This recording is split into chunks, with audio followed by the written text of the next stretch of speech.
ബട്ടൂരയുടെ കറി എങ്ങനെ ഉണ്ടാക്കുന്നതെന്ന് നോക്കാം. അതിനായി തലേന്നെ കുതിർത്ത് വെച്ച കടല കുക്കറിലേക്കിട്ട് കൂടെ തന്നെ ചെറിയൊരു ഉരുളൻകിഴങ്ങ് അരിഞ്ഞതും കൂടെ ചേർത്ത് കൊടുക്കാം. 1/4 ടീസ്പൂൺ മഞ്ഞൾപ്പൊടിയും കൂടെ ചേർത്തതിന് ശേഷം ഇതിനൊരു 3-4 വിസിൽ വരുന്നത് വരെ നന്നായി വേവിച്ചെടുക്കാം.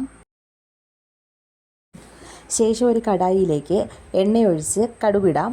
അതിലേക്ക് ചതച്ച് വെച്ചിരിക്കുന്ന ഇഞ്ചിയും വെളുത്തുള്ളിയും ചേർത്ത് കൊടുക്കാം.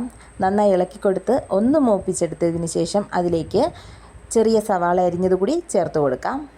സവാളയൊക്കെ നന്നായി ഒന്ന് വഴണ്ട് വരുമ്പോഴത്തേക്കും അതിലേക്ക് 2 സ്പൂൺ മല്ലിപ്പൊടിയും എരിക്കാവശ്യമായ അത്രയും പച്ചമുളകും കൂടെ ഒരു വലിയ തക്കാളിയും ചേർത്ത് കൊടുക്കാം. വേവിച്ച് വെച്ച കടലയുടെ കുറച്ച് ഭാഗം മിക്സിയിൽ നല്ല പേസ്റ്റ് പരുവത്തിന് അരച്ചെടുത്ത് അതും കൂടെ ചേർത്ത് കൊടുക്കാം. അതൊന്ന് തിളയ്ക്കുമ്പോഴേക്കും നമ്മൾ വേവിച്ച് വെച്ച കടല കൂടി ഇതിലേക്ക് ചേർത്ത് കൊടുക്കാം.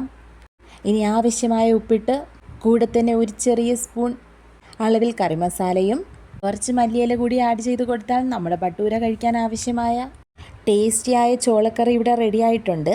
എല്ലാവരും ഒന്ന് ട്രൈ ചെയ്ത് നോക്കണേ.